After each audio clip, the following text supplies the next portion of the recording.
अब 21वां क्वेश्चन क्या कहता है हमें कि दो रैखिक समीकरण के आलेख समांतर रेखाएं हैं तब रेखा समीकरण युग्म का है। तो अब क्या हो जाएगा करेक्ट, कोई हल नहीं है, ये आंसर हो जाएगा आपका। ठीक है, अब देखिए हमारा 22वां क्वेश्चन A1/A2 बराबर B1/B2 not equal to C1/C2 समीकरण के नियम ये दे रखा है आपको। ठीक है, और इसका है तो इसका क्या पूछ रहे थे अब किसका है क्या, तो ठीक है, तो आपका करेक्ट आंसर हो जाएगा आपका 22वें का करेक्ट आंसर हो जाएगा ए, इसका कोई हल नहीं है क्योंकि ठीक है कोई हल नहीं है। और 23वां क्वेश्चन क्या कहता है कि ए का मान जिसके लिए समीकरण ये अनके देखिए ये दे रखा है। ठीक है, और ये है तो इसका शून्यतर हल है, तो इसका हल पूछे तो इसका करेक्ट आंसर हो जाएगा ए आपका। ठीक है, ए हो जाएगा। 24वां क्वेश्चन कहता है कि द्विघात समीकरण ये दे रखा है। ठीक है, आपको इसके मूल की प्रकृति होगी, तो आपका करेक्ट आंसर हो जाएगा ए, इसका वास्तविक तथा असमान। ठीक है, अब देखिए हमारा 25वां क्वेश्चन क्या कहता है, इसी में देखते हैं निम्नलिखित में से कौन द्विघात समीकरण नहीं है। आपको कौन सा द्विघात समीकरण नहीं है, तो आपको सी हो जाएगा ये करेक्ट आंसर।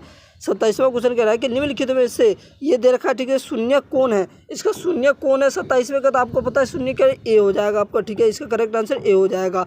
ठीक है, अब देखिए 28वां क्वेश्चन क्या कह रहा है हमें कि निम्नलिखित वर्ग समीकरणों में से किस समीकरण का हल परिमेय संख्या के समुच्चय के रूप में है। देखो पड़ी में पूछ लिया आपका, तो पड़ी में कौन सा हो जाएगा, तो आपका करेक्ट आंसर डी हो जाएगा इसका। ठीक है, अब देखिए 29वां कह रहा है, 29वां ये दे रखा है। ठीक है, तो समांतर श्रेणी के तो पदांतर का मान है होगा, तो पदांतर जो इसका आप ठीक है, अगर पदांतर का मान क्या हो जाएगा तो करेक्ट 4 हो जाएगा आपका। ठीक है, अब देखिए हमारा 30वां क्वेश्चन क्या कहता है, 30वां क्वेश्चन कह रहा है कि निम्नलिखित में से कौन समांतर श्रेणी है, तो पूछे तो समांतर श्रेणी क्या है हमारा, ये हो जाएगा बी। ठीक है, जिसका जोड़ा बनता है उसका समांतर देखिए इसका बन जाता है, इसका जोड़ा बनने। 31वां क्वेश्चन क्या कहता है कि 3 संख्याओं के एपी है तो तथा उनका योग 24 है, तो इनके वर्गों का योग 20 है, तो वे संख्या है वो वर्गों का है, तो इसका संख्या है, तो आपका करेक्ट आंसर होगा B.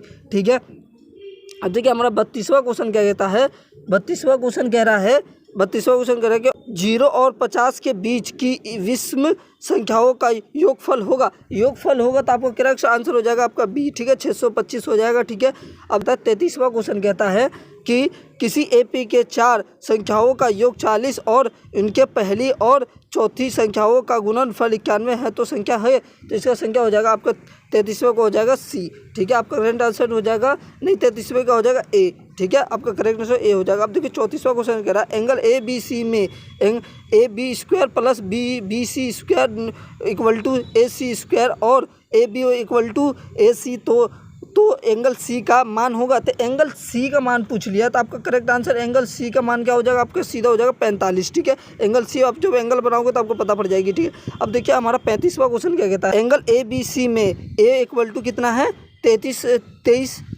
30 centimeter, B equal to 40 centimeter, C equal to 50 centimeter है, तो एंगल सी का मान निम्नलिखित में कौन सा है, तो कौन सा हो जाएगा, तो आपका करेक्ट आंसर यही हो जाएगा आपका, इसके मतलब सॉरी आपका डी आंसर हो जाएगा करेक्ट। ठीक है, इसका डी हो जाएगा। 36वां क्वेश्चन रखा है पाइथागोरस परिमेय का समांतर है, तो आपका पाइथागोरस समांतर पूछ रहे हैं, तो पाइथागोरस किस में लगाया जाता है, तो आपका करेक्ट आंसर हो जाएगा ये समकोण त्रिभुज से। ठीक है, समकोण त्रिभुज से हम करते हैं। ठीक है, अब देख रहा है 37वां क्वेश्चन क्या कहता है, साइन देखो साइन ब्रैकेट लगा दिया और 90 मतलब माइनस थीटा बराबर होता है, तो इसका जो माइनस का थीटा का मान जो पूछेगा, थीटा का मान जो निकलेगा वो निकालना है।